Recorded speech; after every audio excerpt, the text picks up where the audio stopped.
Welcome to the Vacation Races and Friends podcast, a podcast about events, travel, and the people who love both. Find more episodes at vacationraces.com. Hi everyone, Robin here. The episode you're about to hear is all about Wander Project, and it's in 3 parts. First, we'll hear from Amy Ben Horan, Executive Director of Wander Project. She and I discuss Wander Project's conception and her vision for the future.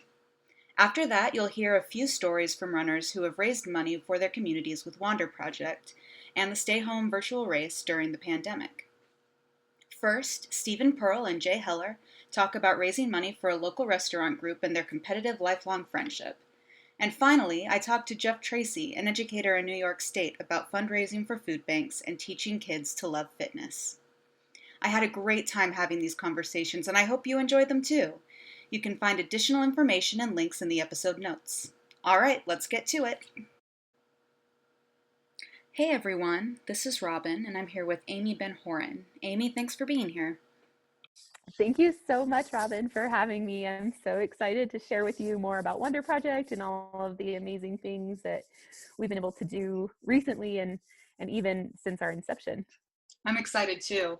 Wander Project, so that was something that Vacation Races started in 2018, I believe. I can't remember because it was sort of a loose idea at the beginning, you know? Yeah, so Vacation Races started donating money almost right at their inception and started raising money for, it was initially the National Park Foundation, where they would have this peer-to-peer platform where people could raise money instead of paying for their entry fee. They would work with their friends and family and engage them in fundraising to support, like I said, at that point, it was the National Park Foundation. And in 2018, officially, Vacation Races filed for what's called a 501c3, or your nonprofit status. And so we are technically, our status is still pending, and we're hoping to get that approved anywhere between now and August and continue to move forward with that. But yes, that's kind of when Wander Project was officially kicked off, was when that paperwork was filed in August of 2018. Nice. And you joined pretty recently, right? Was it the end of last year or the beginning of this year? I think officially I started on January 1st, but I did have the opportunity to come down and meet a good amount of the Vacation Races team down there in St. George before the start of the new year, and got introduced to the amazing team of individuals that make up these incredible races in this company. Yeah, I enjoy working for this team as well, but it's really exciting to have someone specifically heading up Wander Project, because like I said before, it's sort of, we had big dreams for it, but it sort of just meandered. But tell me a little bit, we've talked a little bit about this, you and I, but your vision for Wander Project, it's something that I really love, and it's something that I didn't think Wander Project could be. Like, it just never occurred to me. So will you talk a little bit about that? Like, I'm very excited about the stuff we've done so far and kind of our vision.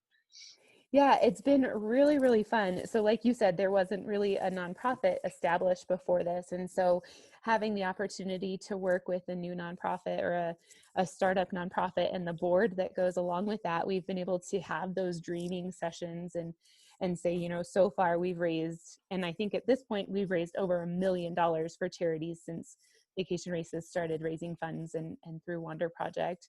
Oh, that's so awesome. Yeah. And so, we have this amazing platform. We have these athletes that are conscious that they want to have a positive impact and maybe even push themselves in a different way. So maybe there are a lot of athletes that have run half marathons before, but have never tried their hand at fundraising. And so to kind of put those two pieces together of pushing yourself in a different way and raising funds and having a positive impact in these communities has been really amazing. And so, like I said, working with the board, we were able to have a dream session and say, well, we have this platform, we know it works, so where do we go from here? And I think ultimately the goal for Wander Project is to work with different racing events and maybe even expand past just running races to engage their athletes in this peer-to-peer fundraising platform to support the communities where these races are held. And recently we sent out a survey to some of our athletes to kind of identify the projects that they are interested in. So instead of it being very broad and saying, hey, we're just going to give funds to this big organization and hope that they do something with it, we really are trying to take Wander Project another level to say our athletes are really, really interested in preservation and conservation of public lands, and they're interested in education of stewardship and sustainability and promoting the health and well-being of communities, so we can really direct those funds even more strategically to organizations in those communities, so we can kind of track it and make sure that we're having the impact that our athletes, who are actually our fundraisers, are hoping for. Right. And that's the thing that I get so excited about is, we are a national company, and not like we have events all over the place. We're pretty small as far as staffing goes, but we put on these events in all these different places, but like it's these small kind of, remote communities. And obviously we care a lot about doing good there, but we also only visit them once a year, And so this is really exciting, a great way to give back in that sense.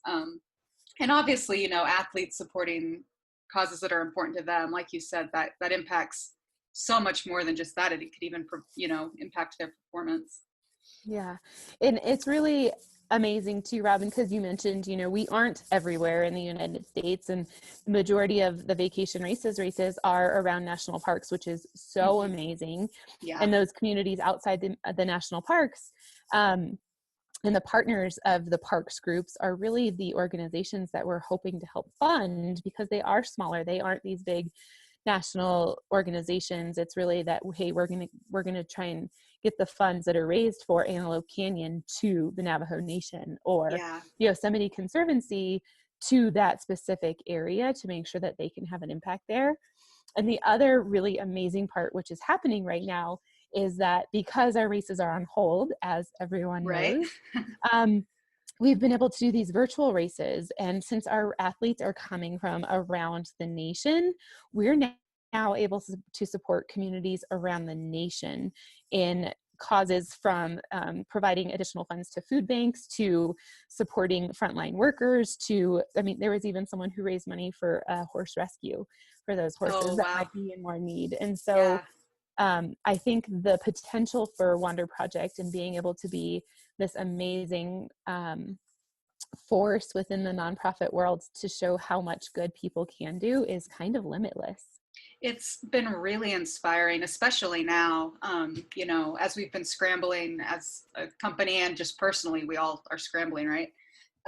It's been really great to, one, provide a way for people to give back and raise funds for their community, but also, it's been inspiring to watch their stories. So you mentioned the virtual races we've been doing. So we've had the Stay Home Half, or the Stay Home virtual race, because it was also a 5K or 10K. And then we released, right after that, we did a Backyard Ultras, which is currently open and going. And then we also have the scavenger hunt going, which I don't know if Wander Project has done much with that. But tell me a little bit. You mentioned that with the Backyard Ultras too, especially, we've seen a surge in teams raising money. Yeah, so the first, I think it was 5 weeks of having the Stay Home race, and then I think when we initially kicked off the Backyard Ultras, within 5 weeks, athletes had raised over $20,000 for organizations or businesses, community beneficiaries really of their choice, from California to Atlanta to everywhere in between. And it, like I said, is just amazing. We had one of our athletes, one of our community fundraisers, who had COVID-19, and she was determined to do this run to have an impact, and did a charity bib on top of it. And it took her over 2 hours to get her 5K completed on her treadmill. But like you were saying, providing these races and these opportunities for people, it's really, yes, we are raising funds for these communities that need it, but it's giving people purpose, and it's giving people that opportunity to continue to share their passion for running or getting out, while still feeling a little stuck at home. And it's just been amazing to see the stories that are coming out of the people that are not just running the race, but running it for a purpose, whether it's personal or bigger.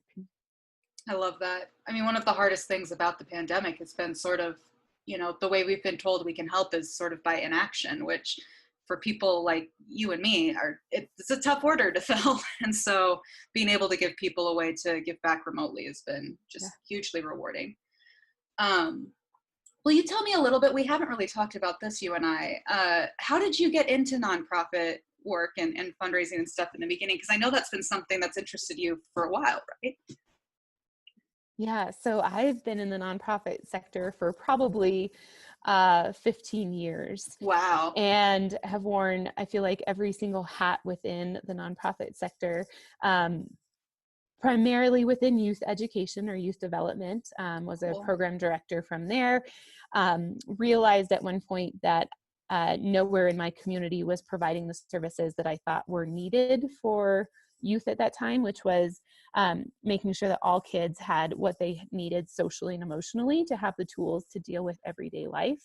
And so I started my own organization in 2014, and it got kids outside and really took those experiences from outside adventures to tying in the acronym CARING, which stood for Compassion, Adventure, Relationships, Integrity, Nature, and Giving Back. Oh, and nice. From there, I was even offered the opportunity to share that passion through TEDx Vail. And so I had the opportunity to do a TED Talk.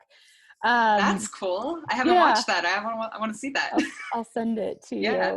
you. So just kind of, sharing my passion for the outdoors and being able to have a positive impact in the world has been really what's driven me. And recently, my husband and I moved from Eagle County, where we had been living for, I don't know, something like 13 years, and then moved out west of Grand Junction. And so I had to leave my job where I was working, obviously, to move. And that's where I got connected with the Wander Project, and just felt super grateful that, I was pretty sad to leave my small community of Eagle County and all of those people, and then realized that with Wander Project, I wasn't leaving a community. I was building an even bigger one with athletes from across the world. Really? Yeah. So, and so I was an executive director for the organization that I started, and program directors and business manager. And so with Wander Project kind of being that sole employee and getting to wear all of those hats at this point is kind of just everything all rolled into one. Yeah. Well, I know that we're super grateful to have you heading up Wander Project, so I'm glad it's working out for all of us. Okay, then just a few more things. So I know that, so you started at the beginning of this year, which means there weren't a lot of races for you to attend. Were you able to attend any of our races before we had to start canceling? I was able to go to the Zion Half, was my first race. And being at that race and seeing what a well-functioning team Vacation Races had for it, I was blown away at how smooth everything went, from setup to the expo to how the race was worked and how everything was kind of already laid out. So Wander Project, we had a booth at the expo, and we were able to connect with racers that weren't just charity bib athletes, but that were just kind of coming through the line of picking up their stuff. So being able to have those conversations, and then being at the start line and the finish line and just seeing how everything worked was so amazing. And then I was able to go to Antelope Canyon as well, which was kind of odd because it was that time when everything was starting.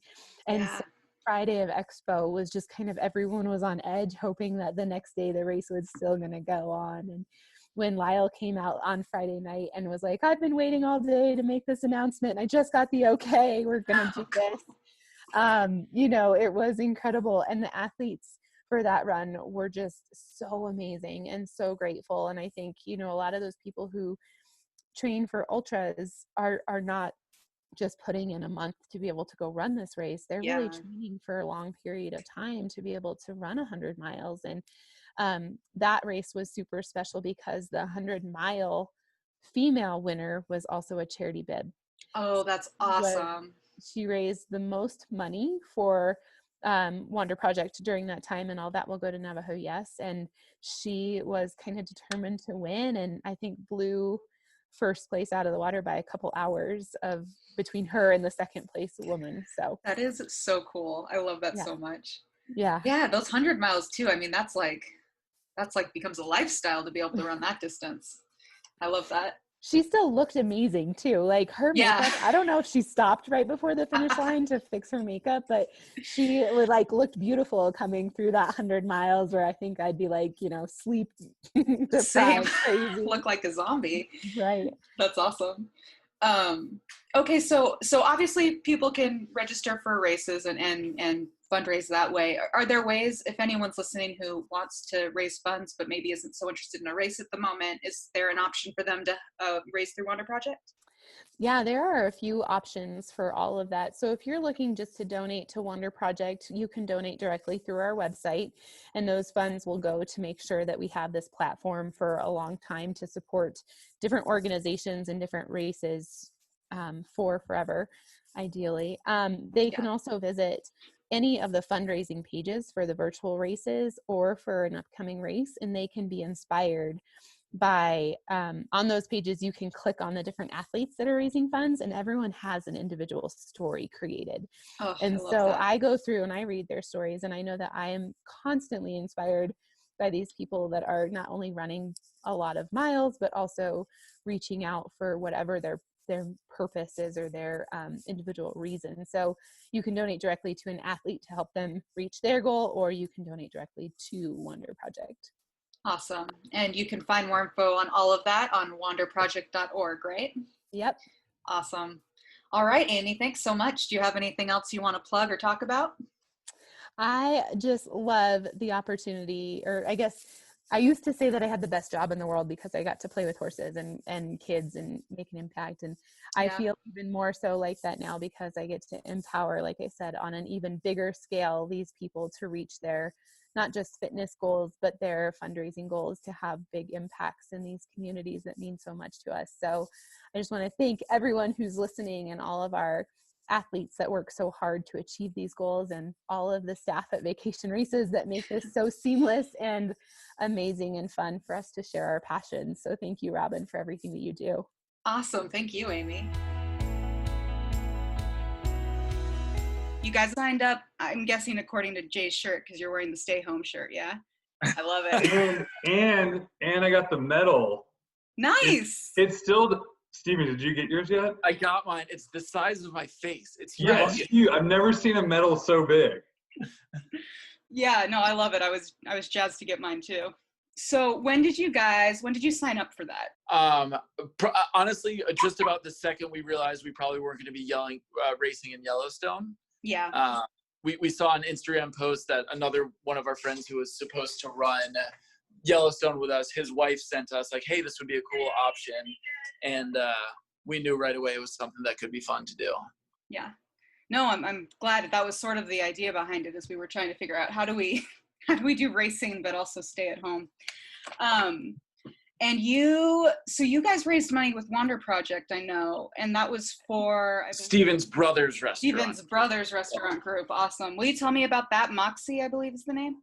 Sure. So it's Moxie Burger. It's a restaurant. My brother, he's in there with 3 other owners. Started out as one restaurant as a burger joint, and then it's grown to 4 total restaurants now. 3 Moxie Burgers and 1 Moxie Taco. Oh, very cool. Obviously, I'm super, super close to my brother. Yeah. And as soon as COVID hit, obviously their business started declining a ton. And while they were hyper successful going into it, everything the brakes hit pretty quickly. Yeah. So, they wanted to keep their team employed. They wanted to keep, stay open for the community, but they were really, really struggling financially, as with pretty much every restaurant that's not, part of a chain and making millions. Yeah. How much did you guys end up being able to raise for that? I think it was just shy of $1,700. Oh, that's awesome. Yeah. And that mostly went to employee assistance, yeah? 100%. Every dollar is going to go to make sure the team is still making money and able to live their lives. I love it. So Jay, how did you get involved? Steven reached out and he was like, just saw that, that this race is going to happen virtually. It's a bummer that probably not going to be able to get out to Yellowstone any longer, but, was thinking of doing this and, making it so that it would go to Moxie Burger and benefit Jordan and the employees. And I said, absolutely. So. You guys have been friends for a long time. That's what Amy told me. Is that true? Yep. How long? I think I was in third or fourth grade. Oh, that's so awesome. And I was in it seems like grade. Forever. Sure. And we were on the same track and cross country team, and we were about the same speed at the time. Jay got considerably faster very, very soon thereafter. But we just had everything in common. Like, you name it, growing up, we had the same passions. We had the same things we were interested in, and the friendship it is unrivaled by any friendship in the world. I can assure you of that. I believe it. I can't, being friends with someone for that long is awesome. That's rad.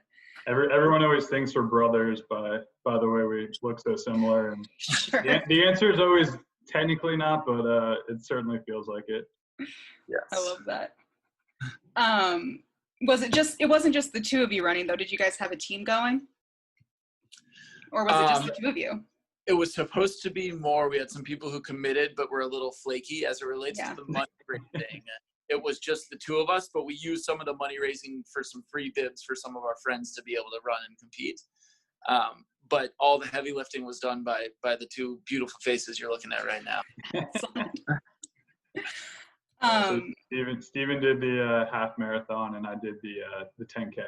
The 10K, okay, cool. I ended up doing the 10K too. I think I signed up for the 5K and went much longer than I planned. That's awesome. We were hoping we could both finish first overall. We didn't want to, take first from one another, so that's why. Oh, I like that. I'm joking. Oh, I was like, that sounds like a good. I'm totally joking. There's a reasonable chance Jay could win. There's no chance I'm winning either of those. So you guys were supposed to come to Yellowstone. Were you planning on, was it going to be the half, or were you planning on doing one of the doubles or even the ground quad? We were doing the bison double. We were going to do the 5K. So the original plan was to come up with 8 total people, some of whom run relatively competitive, some of whom who don't. So we were going to run the 5K as like a fun warm up as a group, and then try to compete in the half marathon. And again, something Jay and one of our other buddies kind of had their hopes on competing and hopefully winning. Yeah. So a little bummed out that they weren't able to do that. Steven would have been right up there too. He's being humble. He's making it sound like he's not very fast, but I don't believe it. He's a stud runner himself. Don't let him fool you. I appreciate it. Well, that's a bummer that you guys couldn't make it out to Yellowstone. That's one of my favorites. We all deferred our registration to next year, so we're hoping we'll just book it exactly how we were planning on doing it this year and make the most of it next year. Good. No, good. I'm glad. That's canceling Yellowstone and Teton made me sad. It was I love those races a ton. Do you get out to most of the vacation races? I used to. I've been involved with the company since very close to the beginning, and so towards the beginning of the company, when there were fewer races and fewer people, I was there quite a bit. I was going to go to more this year, but then of course this shelter-in-place order started, so I haven't really been able to. I'll probably still try and make it out to Joshua Tree though at the end of at fall. That's awesome. Have you guys ran any with us before, or was Yellowstone going to be your first one? First one. Nice. This was it, and we were so hyped up about it. Like we planned an unbelievable itinerary. And the race was going to cap it off, and we are definitely bummed, but it only kind of feeds the fire for next year to come out there and do it right and really enjoy it. That's great. What things were you planning to see in Yellowstone? I mean, there's so much. The park is humongous. Right. Jay, do you have the itinerary handy? No, actually, our friend Kate was all over that. Gotcha. But we were going to fly into Jackson Hole and spend a couple days there, and then do a day trip to the Tetons, and then make our way to Yellowstone and spend like 4 days there. And like Steven said, just cap it off with a race, which would have been awesome. Would have been great. Yeah, would have been an awesome vacation up there. But again, hopefully next year. That was last week, so it was like the whole week we were all thinking like, yeah, we should be there, and instead we're not doing. No, I know that feeling a lot. My friend was supposed to be in Boston for her sister's graduation a couple of weeks ago, and it was tough that time when she was supposed to be there. So tell me about other races you've done. It sounds like you guys raced quite a bit. Jay has the laundry list of races. I'll let him start it off. I took a 10 to 12 year hiatus off running. Sure. And am just now getting back into it, but Jay has been competitive for a very long time. So Jay?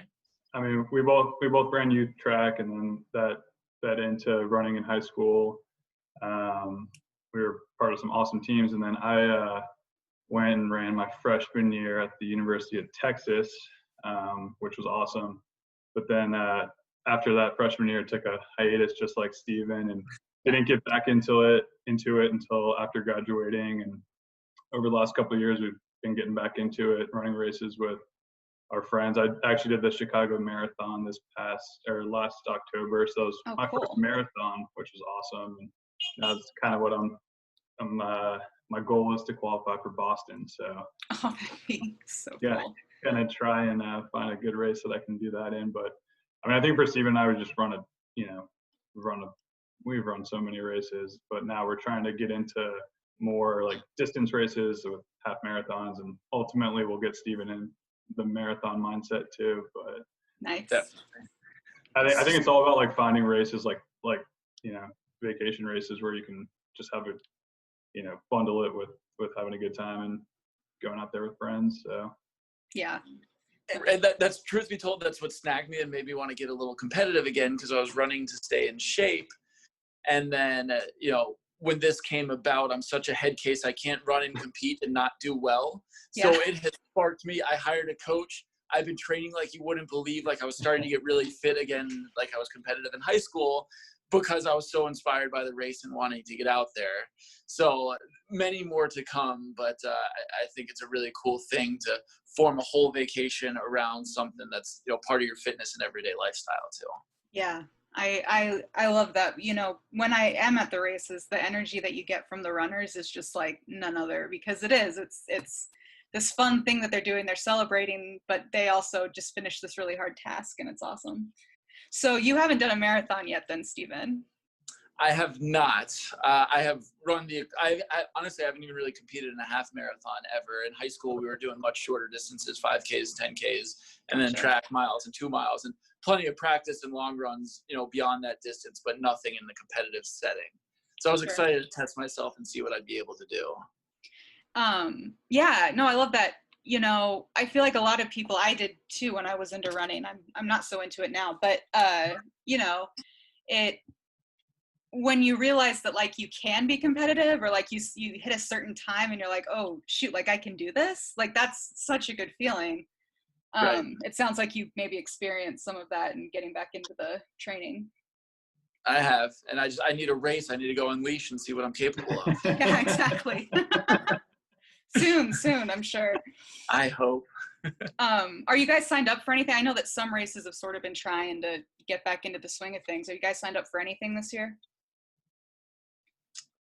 The only thing I have is the California International Marathon in Sacramento in December. So that's kind of the race I'm hoping I can get that Boston qualifying time. But besides that, I mean, I think Steve and I were looking at a bunch of things, but hadn't really committed to anything. Yeah. Just trying to figure out what we do.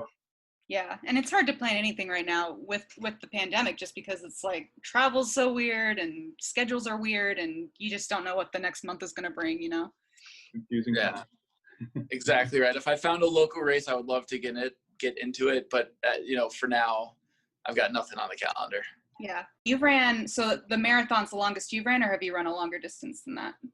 Yeah, no, just the Chicago Marathon last year, and done a handful of halves. So. Have either of you thought about getting into ultra running? That seems to be the next step after marathons. Our buddy Thomas is pushing us, but we, I don't know. Yeah. I know, like, that's just next level. And I mean, it's hard enough, and it's so time consuming to train, even for a half. Yeah. Let alone a full, like, the thought of doing an ultra. But because Steve and I are so competitive, and we can get easily talked into things, I'm sure if you were to talk to us next year, we'll be like, oh yeah, we're signed up for 2 ultras. Totally. I guarantee you it'll happen. So Thomas was one of our friends who was going to come on the trip and run Yellowstone with us as well. He is a true endurance athlete. Like, he does Ironmans. He's competitive in Ironmans. Oh, wow. Yeah. So an ultra for him is different than an ultra for us, but with him sparking us on a little bit, I can imagine that in the next 12 to 18 months, that'll be something we're after. Totally. Especially once you've ran a marathon, Stephen, then it'll really push. That's just the logical next step. Exactly. That's awesome. Tell me about your experience doing the race then. You doing the 10K, Stephen, and you doing the half marathon, the stay home.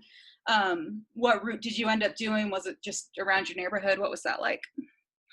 It's actually two pretty good stories for both of us. Great. Jay, I'll let you take it away. Yeah, so I went to, there's a local track nearby, and I decided I wanted to do it there. So I did. So you did it all on a track? Did it all on the track, and the entire time. So earlier in the week, I won't name the high school that I went to run it at, but they were closed. But so I thought to myself, well, I'll just kind of like check it out on Wednesday, see if if there really is anyone out there monitoring it. And sure enough, I got kicked off like 10 minutes into my run. Oh, God. So I was like, Steven, what do I do? Do I go back there instead? I had all this anxiety of what I should do. But I went back there and ran it, and the whole time kind of looking over my shoulder, but no one came out there. So did it, had a great time. So I was happy about that. That's awesome. And your finishing time was? My finishing time was 35 minutes and 42 seconds. Holy crap, dude. Yeah. It's right at a 5:45 pace per mile. That's awesome. All on a track too. That's crazy. On a track by myself. It's so weird that you're normally running in a race and you got people you can run with and scenery to look at. Catch up with. You got people cheering you on. Yeah. And you get out to a track at 6:30 in the morning. There's no one there. You're like, all right, I guess I'll start now. Yeah. That's awesome, dude. Yeah, so it was fun. How about you, Stephen? So for me, I did the half marathon. When we were in high school, our team practiced right off the Chattahoochee River, probably 3 or 4 miles from our high school. And I drove over there to a course I was pretty familiar with. And there's a 5-mile paved route that I figured would be perfect. And it's completely flat. So I was trying to acquire the best time possible. So Sure. I went out there on a Sunday, kind of derailed my training plan a little bit. I didn't tell my coach I was doing it, but I tapered off for a little bit and Awesome. went out there by myself. I couldn't convince anyone to come out and help pace me through it. So my goal for the half for Yellowstone was 1 hour and 30 minutes, but I had never competed in a half before. So I had no clue even how to pace for that. But I went out and just tried to keep some even pacing and ended up finishing in 1 hour, 29 minutes and 20 seconds. Whoa. So, and this was several weeks prior to Yellowstone target fitness level. So I'm excited to get out there and see what I'm really capable of doing now that I'm through my training regimen. Totally. That's an insane time. That's awesome. I wish you could have seen the text messages from him after that. I was fired up. Was so excited. And my brother, who I raised the money for, said he was going to come out and get on his bike and follow me around and take some pictures, but he wasn't going to make it there right when I started. So the whole time I was waiting for him to come, and he never showed up. So I was also looking over my shoulder the whole time. I can't slow down now. If he pulls up now and I'm dying, I'm going to look like a joke. So I think that motivated me a little bit too. I love that. There's something really funny about both of you, having to sort of I don't know, keeping aware. I was over my shoulder the whole time. Exactly. You got to be in crowd form because you never know when someone's going to see you. That's so awesome. That's really cool. I mean, I'm curious to see what you'll do at the Yellowstone course too, because it's a popular one, but it's also, I know, pretty technical. It's up and down and stuff. And so I will be curious to see how that affects your time, but under 1:30, my goodness. I feel like if you guys come, you guys will be some of the faster people at our courses for sure. We hope we can go 1, 2, 3 on the podium. That would be fun. That would be really fun. Oh, I hope that happens. 2021 goals. And you better be there too. Yeah, no, I'm legitimately like, I better go to Yellowstone next year. And I Mark miss it on it. the I really want to go. Mark it on the calendar for sure. Will too. Well, is there anything you guys want to talk about or plug before we wrap it up? If you're listening to this and live in Atlanta, go to Moxie Burger and Moxie Taco. Oh yeah, absolutely. That's right. We did all the legwork to keep that business running so everyone could go enjoy their Moxie Burger and Moxie Taco. So get out there for sure. Awesome. And they're all in Atlanta? Yeah, all in like the northern suburbs of Atlanta. Rad. Okay, sweet. Yeah, for sure go out there, eat at Moxie Burger, Moxie Taco. Well, thank you so much, you guys. This was awesome. So you said you're wrapping up school. Yes. Can you remind me what grade you teach or grades? I teach grades 3, 4, and 5. Cool. And I'm on a special assignment. I have been for the last 7 school years. What I do is I have a fitness program that's held in addition to and in conjunction with our school's already existing physical education program. Gotcha. So it's fitness based. I pick up like a lot of the health curriculum stuff that may have be getting lost in the in the push for reading and writing and stuff like that. Sure. I've had a lot of freedom in my job, and I love going to work every day. So that's awesome. That's a great thing to be able to say. Yeah. What have your Zoom classes been like since the stay in place orders have been? So what we do is so my school is kind of big. It has there's roughly 650 kids in it. Okay. There's 10 sections of every grade level.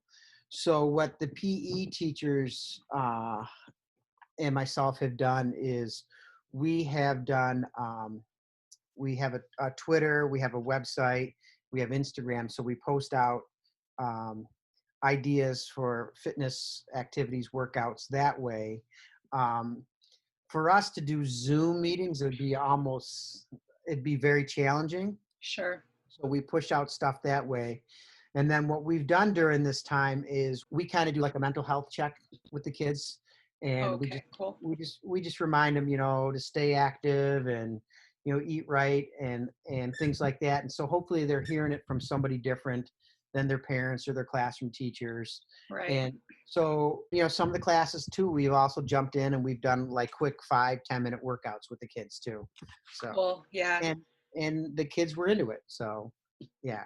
No, that's fun. It's been fun. I don't have kids myself, but my friends who do, it's been fun seeing the different ways kids have reacted to having to do these online classes remotely and stuff. But I appreciate the focus on mental health. That's something that I think can often be put by the wayside, but it's important. Well, and what I do too at my school is like I coordinate the students who do the morning announcements. Oh yeah. And then so my principal was like, she's like, hey Jeff, I want to do more morning announcements still. And I was like, all right, well, what do you want that to look like? And so, she wanted like a video thing, and I was worried that she was going to say every day. But what we did is we produced a show once a week, and a big part of that once a week part of that was we called it they call themselves the Happy Team, but it's our social worker, our psychologist, and our school counselor. They took turns rotating in and giving the kids suggestions for coping and things like that. So they were a big part of that process too. So we're lucky, here in New York State, I feel like that we have a lot of those student support services available. I taught for a year in Las Vegas years ago, and we had a school nurse just once a week, and when I would tell people that, they're like, what? I'm like, yeah, once a week, and they couldn't believe that. So it's great to be somewhere that like provides you with the resources you need, right? Yeah, for sure. Yeah. In the video you posted on Instagram, you talked quite a bit about running in conjunction with the fitness program you do at school. Is running something that you focus on specifically, or do you like all different types of fitness? So I mix it up a lot. I mean, I'm going to be honest. Running does pop into it. Kids know who I am. They know that running's a big part of my life. Yeah. And that, and fitness is a big part of my life. I often bike to school, so they see my bike in the room and things like Yeah. that. And then, I'm not shy about sharing what I'm doing outside of school, that, just hopefully to be a good role model for them. Yeah. But, I mean, I know not everybody was a runner. I definitely wasn't a runner when I was a kid. In fact, I wasn't a very active kid at all, Mm-hmm. a bit of a couch potato. So I know what it's like to be that kid who doesn't like to work out. And, Yeah. and I really can empathize with that kid. So what I really try to do is, I call my room the fitness lab, in terms of, like a laboratory. We're going to do fitness experiments. We're going to try different things. Some of the things you're going to like, some of the things you're not going to like. Some are going to be easy, some are going to be hard. That's just the way life is. But I'm also a big, I really believe fitness should be fun for kids. Mm-hmm. I see a lot of where I feel like adult fitness type classes and concepts are being pushed on kids. And, I just feel like it should be play-based as much as possible. And will the kids end up doing push-ups with me? Yeah, they'll end up doing push-ups with me, but the focus is not going to be the push-up. The focus will be on the play that's going to include a push-up. Does that make sense? Yeah, no, totally. And I don't want them to be turned off. I want them to Yeah. have a positive experience as much as possible. I know there's not a guarantee there for that, but I mean, there's a girl now, like, she's going to be going to middle school next year, but she's really struggled with self-image and fitness. And but she, like, follows my Instagram. She comments my Instagram, because Yeah. I'll put, like, what we've done up there, like, once a week on my Instagram, and she'll comment like, that was fun, that was really hard. But you wouldn't get that out of her in class. Yeah. And this past year, she signed up for the Girls on the Run program. I don't know if you're familiar with that. I'm not sure that I am. Will you tell me a little bit about it? Oh, Girls on the Run is a national program. It's super awesome. You should definitely look into it. But Yeah. they try to empower young girls, young women, through running, and their coaches have to be women and things like that too. Yeah. But there's a binder. There's like this whole character and whole, like, empowerment part to it. And then the culminating activity is training, is a 5K. Yeah. And it's really a fantastic event. In the fall 5K for Girls on the Run this year was like, it was so freaking bitterly cold here in Buffalo. Oh, gall. Yeah, and it was like the first weekend of November. Usually doesn't get that cold early on in November, but it was like sub-zero wind chills. I mean, it was bad. Geez. And these little girls just got out there and did it, and they were awesome, Yeah. And this girl, she did it too, She didn't finish, but just the fact that she's signing up and she's doing it. So yeah, I think of that student because I can really identify with that student. And when I create my my activities and workouts, and again, I try to just expose kids to a whole variety of different things. And the nice thing about where I teach, we're kind of out in the country. It's a K-12 campus. We have a nature trail. We have tons of green space, so I'm really lucky that I can get them outside so much, Yeah, that's awesome. Yeah. No, I appreciate all of that. I also relate to that kid in school, and running ended up being a really empowering thing for me, middle school, high school, and even through college. So then you also talked about biking, and in your video you talked about hiking the Appalachian Trail. Sorry. Yeah, Appalachian, yeah. That's super cool. I've only been on parts of the Appalachian Trail. Tell me a little bit about that. How much did you end up doing? So that was back in 2001, and I did the entire trail. Oh, wow. Cool. Yeah. So I went, my through hike lasted March 1st through July 30th. It was 5 months, you know, Wow. and yeah, that was, I did that. It was originally another friend's idea, and he presented it to me, and then, you know, life got busy for him and in the way, and he really didn't get his life in order. And about 2 weeks before we were supposed to go, called me, and No. I had a feeling it was coming, Yeah. you know. And he's like, I can't go, and my school district gave me a leave of absence to go. Yeah. So you had gone out of your way to get ready for Yeah, this. and I'm like, no, I gotta go, and you know, and I did it. You know, I went down with another older friend from the Y who wanted to get out there for a bit, and but yeah, just March 1st, just started hiking north, you know, and it That's was so cool. it was my first backpacking trip. You know, I've done some canoe camping, but it was the learning curve was really high on that. So, Sure. but yeah, that was a great experience. Yeah, I can imagine. I know that the popularity of hiking the Pacific Crest Trail out this way Yeah, has gone up over the past few years. It's something I've wanted to try. yeah, Okay, and then you ran the Joshua Tree Half, yeah, with yeah, us. yeah, Love it. I've been to all of those so far. It's nice living so close to that one. yeah. A lot of people talk about how tough it is throughout the night, and then being the desert terrain. What did you think about that? So yeah, I think I originally saw like a Facebook ad came up on my feed, you know. Sure. And so then I went out there with my friends Warren and Jennifer. They're a married couple, Cool. and we do a lot of stuff together. But I presented it to them like we typically grill out on Sunday evenings, and I presented the idea of going out there to do that to them.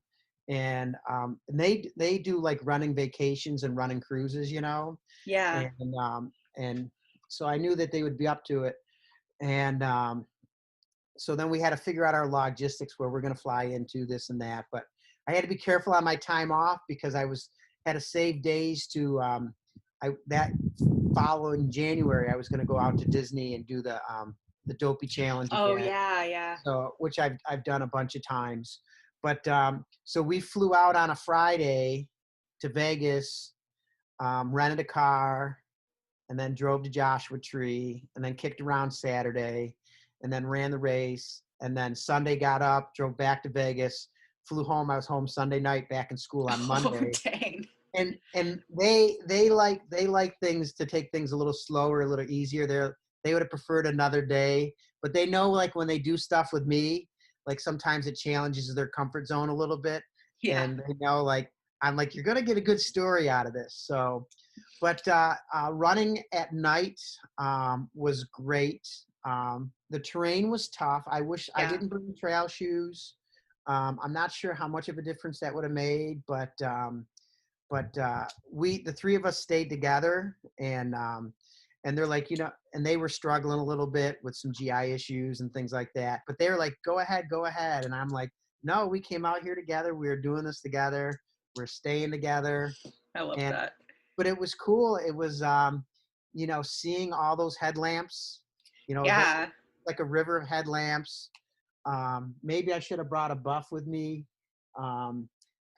Because it, you know, it got a little sandy, you Yeah. know, but I mean, it was just a great experience. You know, I'm at the point with my running, I don't go for time anymore. I go for experience, Yeah. and I just get out there to have a good time and to travel to places. And I've got nothing else to prove, you know, I feel like, so Mhm. I'm just keeping it fun and keeping it light. And but we loved it, you know. And when we were there, you know, we kicked around Joshua Tree, such a cool town. You know, we Yeah. went to the farmer's market.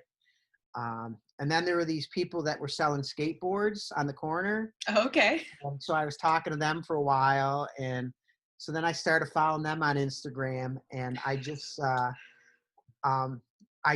a skateboard from those guys. You know, That's awesome. they make custom like longboards, you know. And Yeah. you know, I find like most people when they turn 50, they might buy a Corvette. You know, I bought a skateboard, you know, and I told them, I said, I snowboard in the wintertime. And Yeah. I just want to create that gentle, going down a hill, back and forth type of feeling. And I bought a skateboard. So That's awesome. yeah. Have you been riding it much? Yeah, a little bit. My street has a gentle hill on it. Oh, So that's nice. I'll get up real early in the morning and cruise that. And then actually at school, I've been doing some video work for all this virtual stuff that's been going on. Uh-huh. And I've been using the skateboard to do filming off of, Oh, cool. So I'll ride the skateboard and film, and with the camera stabilizer, it just creates this great floating effect, So Yeah. yeah, so I've been using it as a tool That's super interesting. I love that. Yeah. Well, I know with the stay home half, but you did a full marathon. Yeah. That you were raising money for Feed More West New York. Yeah. Will you tell me about them? So Feed More West New York is formerly known as the Food Bank of Western New York. Okay. And I don't have any super strong connections to that organization, but it is the biggest food bank coordinator in Western New York State, in the Buffalo area. And what it does is it supplements local food pantries and provides food and meals to people in need. And so with this whole thing starting, this whole lockdown, quarantine, New York State, we call it the Great Pause. The one thing I saw was they were talking about the need and demand at food banks, and even at my school, my school we're pretty well off, and the families are pretty well off for the most part, but we're providing lunches 3 days a week, and people were struggling. People had to adjust their lives. So I'm just let's help out food banks. And one of the first things I did when we closed down school too is my cousin is a volunteer for Meals on Wheels. Oh, okay. And which is now done through Feed More Western New York. So okay. I'm like, hey, John, because I just assume, because a lot of those volunteers are seniors, and I figured maybe they'd be reluctant to go out and deliver meals and stuff, and I would have the time. So I'm a substitute driver. I don't get called as much as I thought I would, but I've been delivering meals. And no, I know it's a good, solid charity here in Western New York. And the money will go to the right place to help the right people at the right time. So that's how I chose Feed More Western New York. So I love that. How much did you end up raising? It was over $2,000, maybe $2,200, awesome. Something like that. I believe I was the top fundraiser for your thing in the country, so which is cool. That's really rad. Yeah, I didn't know that. So what I did was, so I ran a full marathon because at school I started a turkey trot 7 years ago. Yes. And when I talk to my students about running and runners and different distances of races, the idea of a marathon comes up, and I'm like, well, it's doing our turkey trot 26 times around, Sure. And so I'm like, I should do that someday, and the time was right, and then 2 weeks later, so I'm a partner in a company similar to yours. We're called Score This, where we put on races and we do computerized timing and race results, event management here in the Western New York area. Okay. And so we started a virtual run across New York State. Oh, cool. It's the New York State virtual run, 434 miles. So you're running from Niagara Square in Buffalo to Times Square in New York City. In New York City. Oh my gosh. And so what I've thought about doing to get that kicked off, so this was two weeks later after my marathon for you guys. Mm-hmm. I'm like, well, I'm going to run from Buffalo to my house, from Niagara Square. Oh, cool. Yeah. So my friend Rich, who is in charge of the virtual run, I'm like, hey, do you want to do this with me? And he said no. He was planning to do a 30K or a 50K out of his house that weekend. Oh, dang. So, and I was going to do it on that. So it started on May 15th or whatever. And I was going to run it on that all day on that Friday, get up. And he's like, but I'm going to be there at midnight if you want to come downtown Buffalo at midnight, and we're going to do a virtual starting line. And Oh, man. I'm sorry, like, well, maybe I'll do this at night, Yeah. So, and then I contacted another friend of mine who's an ultra runner. I was like, hey, Sean, you want to do this with me? And he's like, oh, I'm not really in shape. Let me think about it. But I know those ultra guys, they don't have to be in great shape. Right. To get them to do something. So there were a few other people that were down there at midnight. We actually had some Buffalo Police Department lead us, because my friend Rich, he's the we'll say the assistant race director for the Buffalo Marathon. So we had some contacts, but we had the Buffalo Police lead us at midnight for the first mile or so down Delaware Avenue. And we ran all the way through the night, and it was 26.2 miles on the nose from downtown Buffalo to my house. No way. Yeah, the only, I mean, I knew it, when I was planning it, it could be 25, it could maybe be 30. But when I saw how close it was, basically what I had to do was we just had to add an extra block, run around the block to make it to 26.2. But and for one day, Sean and I were leading the virtual race across New York State because we banged out 26 miles on the first day. So that's so cool. So when I put that out, I continue to put out my website link with you guys. Yeah. And we got some more donations that way as well. And that's awesome. And proceeds from our virtual run across New York State, portion of the proceeds is also going to the Food Bank of Western New York. So that's great. So it sounds like you guys are getting a lot of good done out there. Yeah. So. But yeah, so I did 2 marathons in 2 weeks. So that's really cool. And you hadn't done a marathon before that? Oh, no, I've done marathons. Oh, you've done marathons before. Gotcha. Yeah. I may have done 30 marathons. Oh, dang. Wow. Yeah. So, yeah. I don't know why I was assuming that, probably. Yeah. So, I've only ever done a half before. Yeah. Your turkey trot, how many years have you done that, the one that you started? So at school, this past year was our 7th year. Cool. And what we did for the first 5 years is we did it for grades kindergarten through 5th grade. And then the last 2 years we've added middle school and high schoolers to it. So so it's there's like 10 races going on all day long. So yeah. I start first thing in the morning with the 5th graders. They run a mile. The 4th graders run a mile. 2nd and 3rd graders run 3/4 of a mile. Kindergarten and 1st grade, they run a half mile. And then I move everything over to the middle school. And then after that's done, I move everything over to the high school. So it's, wow. When all is said and done, like there's roughly 1,500 kids that will have run a race that day, And, yeah. And it's become a great tradition. The first place male and female in each grade level gets a frozen turkey. Oh, cool. And then everyone else gets a sticker. I have race bibs made up. It just has the year on it, but they're custom race bibs. Yeah. And then there's a local charity here in my hometown of Lockport that a guy started a few years ago. He found out that food pantries are lacking in peanut butter and jelly. Okay. So he started a peanut butter and jelly charity. And so what we do is I ask the kids, and it's not required, that their entry fee be a jar of peanut butter or jelly. Yeah. And we've helped that charity like double what they take in.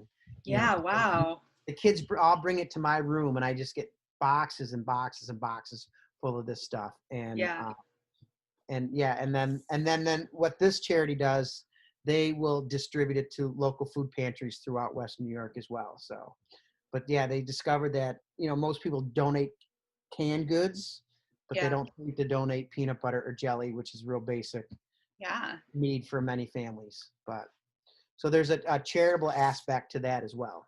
But well, and that's such great traditions to instill, fitness on that day, and then also giving back, two things that I know can be overlooked in your traditional Thanksgiving kind of day. Yeah.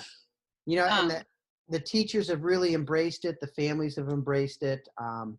The classrooms will make T-shirts or hats and things like that. And it's a fantastic day. Well, thanks so much for talking to me, Jeff. Awesome. Thank you so much. Thanks, Jeff.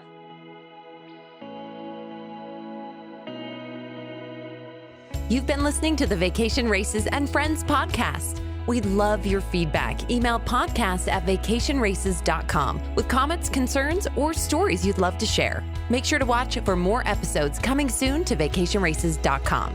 This episode was directed by Robin Rogers and produced by Colleen Rue in the Festival Sounds studio. For information about music licensing, contact Dane at vacationraces.com.